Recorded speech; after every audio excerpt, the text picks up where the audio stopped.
امریکہ میں سیاہ فام George Floyd کی ہلاکت کے بعد دنیا کے مختلف ممالک میں نسل پرستوں اور غاصبوں کے خلاف ایک تحریک چل اٹھی ہے، جس میں موجودہ یا تاریخ کا حصہ بننے والے نسل پرستوں اور رنگ و نسل کی بنیاد پر امتیازی سلوک کرنے والوں کو نشان عبرت بنایا جا رہا ہے، خاص طور پر ان لوگوں کے خلاف جنہوں نے رنگ و نسل کی بنیاد پر اپنی قوم یا اپنے ہی جیسے لوگوں کو دیگر ممالک جیسے یورپ وغیرہ میں لے جا کر بیچا یا غلامی پر مجبور کیا۔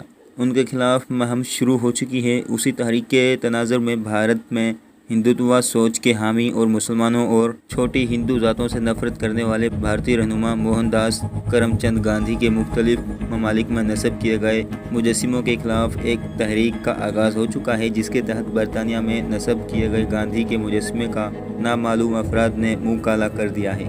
اسی تحریک کے باعث مختلف ممالک میں موجود گاندھی کے مجسموں کو ہٹانے کی تحریک کا آغاز ہو گیا ہے، کیونکہ گاندھی ذات پات پر پختہ یقین رکھتے تھے۔ اسی وجہ سے وہ شودر اور دلتوں کے سخت خلاف تھے اور مسلمانوں سے بھی پکی نفرت کرتے تھے۔ افریقی ملک گھانا میں گاندھی کا نصب مجسمہ گرا دیا گیا۔ برطانیہ میں گاندھی کا مجسمہ ہٹانے کے لیے ہزاروں لوگوں نے درخواستیں جمع کرا دی اور مجسمہ کا منہ بھی کالا کر دیا گیا اور نسل پرست لکھا گیا۔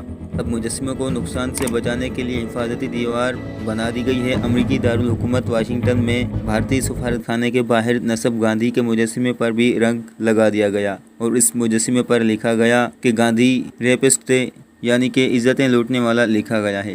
دراصل گاندھی پر بھی سیاہ فاموں نے نسلی امتیاز برتنے کا الزام ہے، جس کے تحت سکھ مذہب کے لوگ بھی ان کو اپنا ہیرو تسلیم نہیں کرتے۔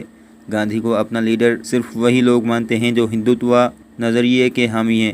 گاندھی کو اپنا لیڈر صرف وہی لوگ مانتے ہیں جو ہندوتوا نظریے کے حامی ہیں یا دیگر مذاہب اور دوسری ذاتوں سے نفرت کرتے ہیں۔